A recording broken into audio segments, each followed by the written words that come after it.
Welcome to Level Up with Winnie Sun.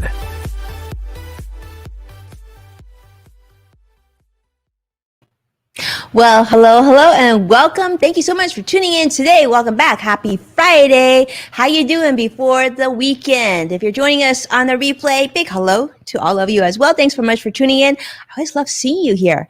Let's talk about how the market closed today. Now, the Dow closed up 123 points, 123.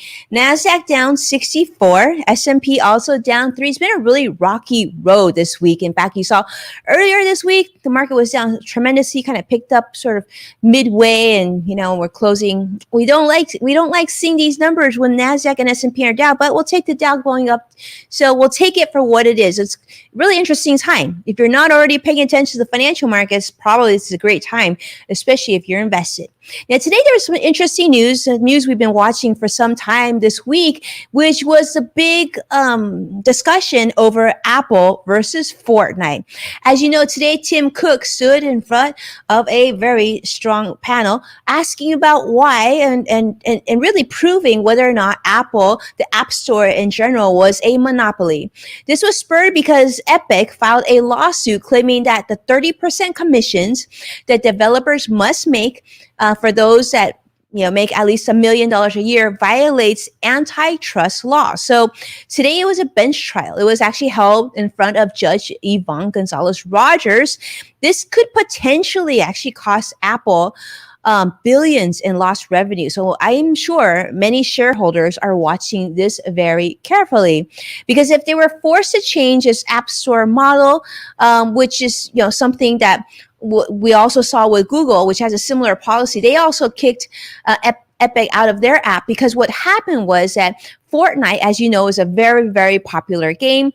If you go and you get Fortnite, you start to play it within Fortnite, you can actually do add-ons. I guess when you game, you can do add-ons, maybe different features of the game.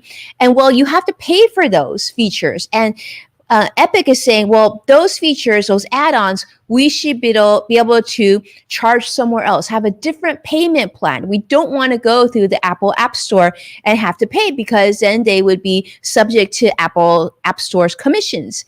And well, Tim Cook said, I don't think so. And the reason that is because this is sort of the rule that they have across the board. Plus, they said that Apple makes sure that it's a superior experience for their customers, those of us who are iOS users, because they make sure that they have very, very good, strong malware prevention to prevent viruses and issues that many of their competitors, such as Google, Android, Microsoft, and whatnot, can't compete on. In fact, they're saying that these issues come out to be less than 1% to 2% that they have malware on iOS versus Android and Windows, where malware, believe it or not, is closer to 30 to 40%. So we'll see what happens, but I'm paying close attention. I hope you are as well, because this could impact not only billions of dollars, but it can impact also security concerns as well.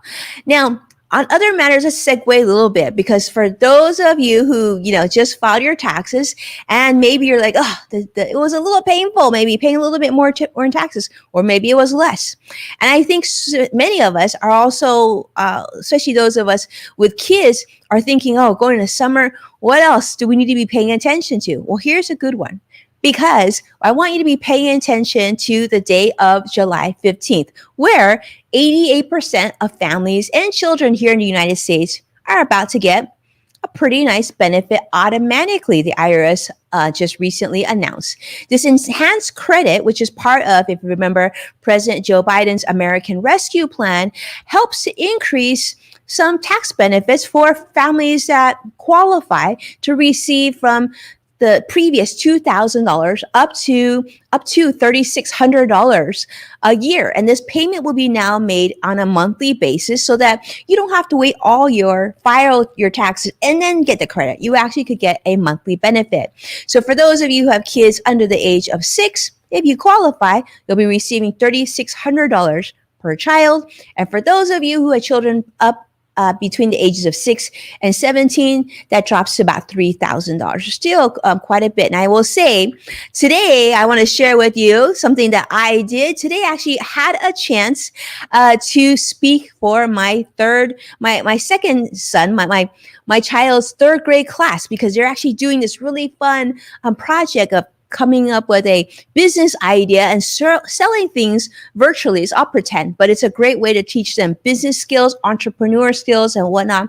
It's really pretty fun. So thank you so much, CrossX Fighter, Joshua, for tuning in on YouTube, and everybody else I see as well. Thank you so much for tuning in. So that's what got me so excited. I had such a great Friday today because of that.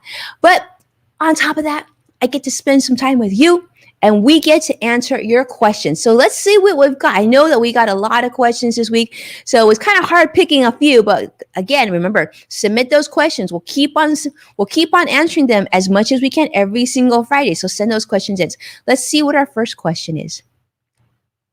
All right, thanks, Curtis. So question number 1, Winnie, every time I try to talk to my kids about getting older, they say next time, mom and dad, but we're in our late 70s now, and we feel like we need to talk about it. Our kids are adults, have their own families, and we don't want to become a burden.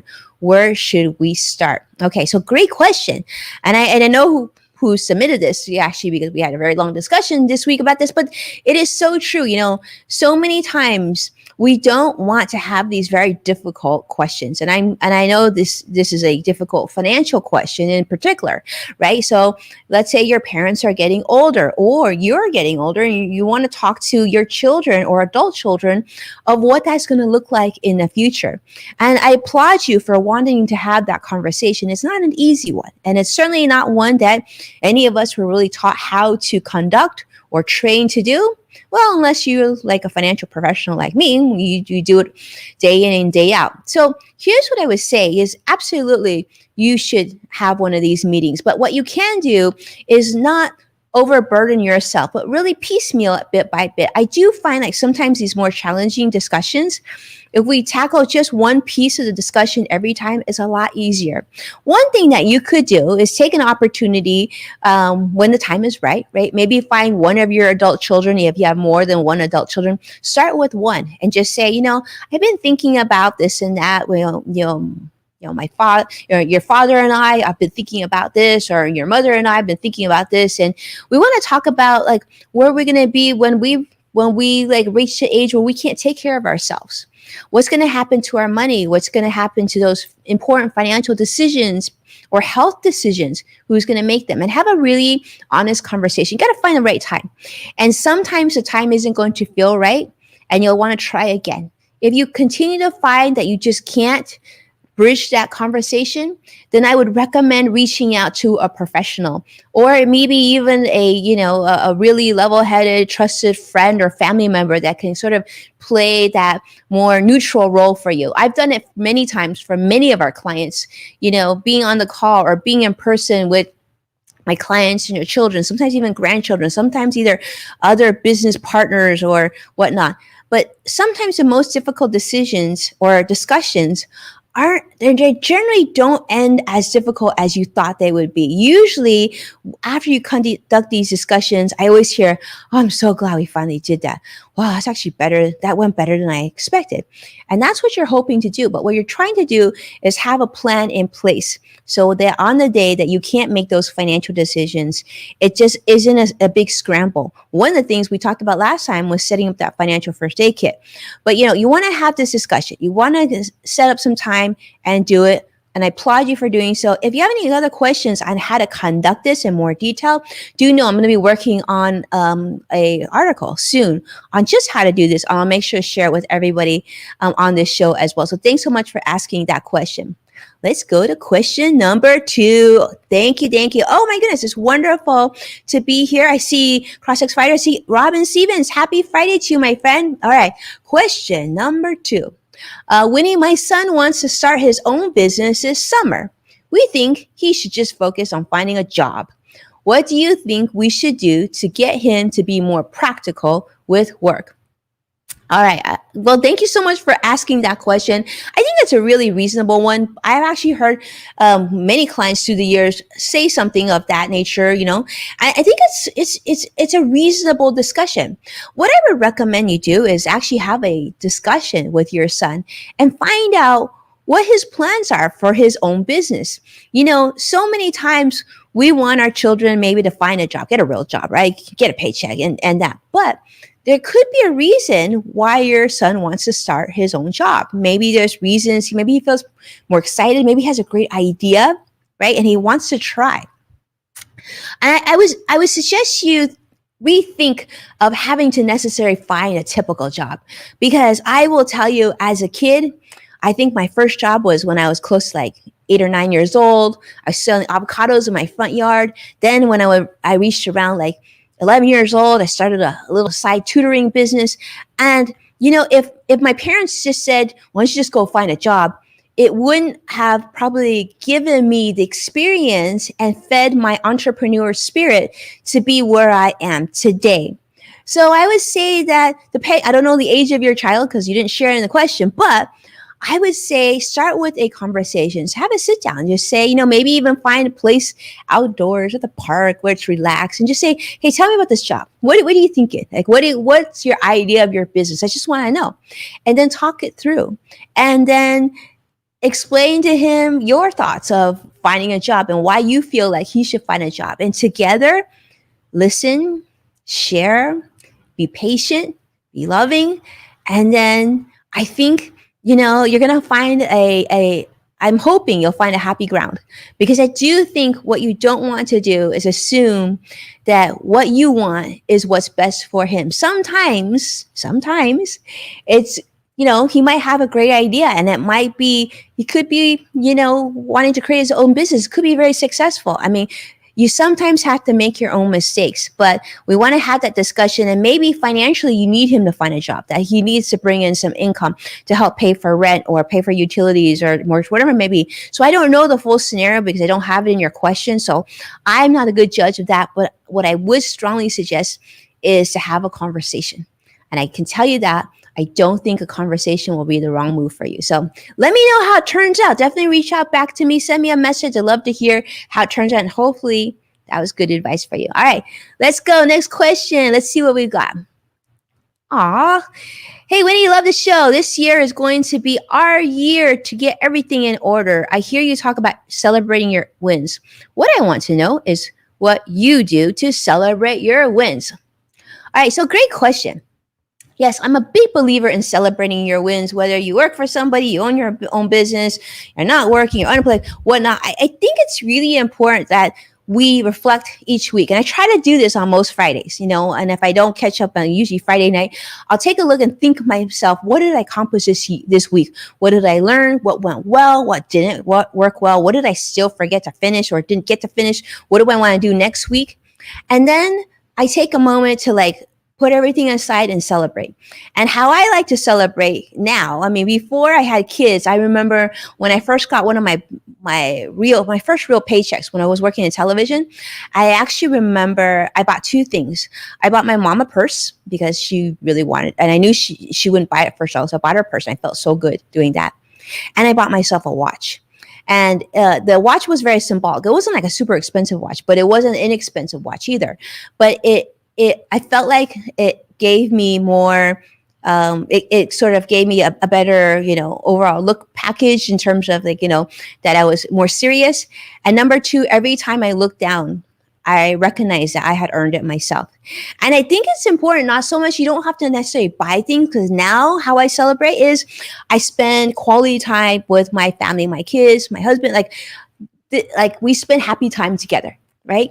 We talk about things that have nothing to do with work. We think about what we're going to do for the weekend and what phone calls we're going to make. And are we going to bake cookies with our friends via Zoom? I celebrate by actually putting work aside. So that's how I do it now. So thanks so much for the question. Glad you were interested. Hopefully, you know what?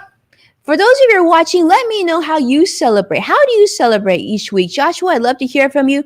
Robin Stevens, I know you have much to celebrate. I'd love to hear how you celebrate each week. All right, I think this is our last question, actually. Thank you so much for asking these questions. Last question. Hi, Winnie. Thanks for taking my question. Absolutely. I want to know what your thoughts are on the Coverdell accounts. My kids are under 10 years old. Thanks. Okay. Awesome. So, Coverdell, for those of you who don't know, is an education savings account. Now, Coverdell is, allows you, if you qualify, depending on your income, you can't make too much income. So, if you make under a certain threshold, you can generally put away up to $2,000 a year for future college savings needs, or it could be for elementary or middle school, like private school costs as well. I think of Coverdell as like college savings 101. And I think of like college savings, a new 529 college savings plan, as like the new and approved college savings plan. So I would say, like, I feel like the Coverdell is great for certain types of families. For example, they have some benefits for special needs children, which is really important, right? Or if you really are adamant about being really, you want very unique investments, then maybe that's good. But generally speaking, I think the college savings plan, the 529, is a superior way to invest for future education needs, because not only can you put more than 2,000 away, which is necessary, because we do know that a child born today, for example, by the time they reach 18, needs about $250,000 to be able to pay for a public four-year university education. And if we're talking private school, it's like double, it's like $500,000. So if you're only stocking away $2,000 a year total, up to, right? Get up to. That's really not going to cut it. You really need to be able to save more money, and you really should try to, if you can, save more money for your child's education too, if that's a priority, right? So I would say, if you're really serious about saving for future college needs, I would look at the 529 college savings plans. They are generally they're state sponsored. There's hundreds of them available, and find a good financial advisor that's really knowledgeable about these sort of plans. I've keynoted at the 529 conference. This is something that we know very, very well. So get good advice, find a good one, understand the pros and cons, but it allows you to save a lot more money. In fact, as a parent, I'm able to save up to $15,000 a year into my child's 529 plan each year. I don't max out each year, but I have the ability to do so. In addition, if there's more than one parent, another family member, a friend, doesn't even matter, everybody can gift up to $15,000 per year into your child's college savings plan. In addition, if you're like, let's say your child's a little older and you feel like you need to catch up, you can actually gift up to 5 years of gifting, up to $75,000 right in the beginning. So it's very flexible. The other thing is, once your child reaches the age of 18 in the Coverdell, once they reach 18, you actually have to, whatever's left over in the account has to be distributed, therefore taxable.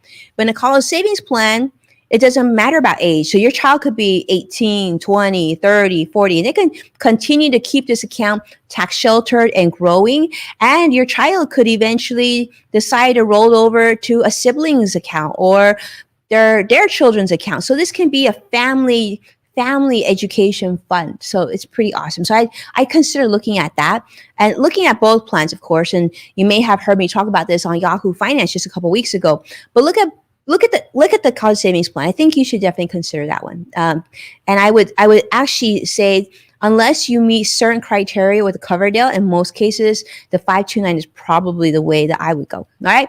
So thank you so much, my friends, for watching, supporting our program. Please take a moment to share this show all over social media.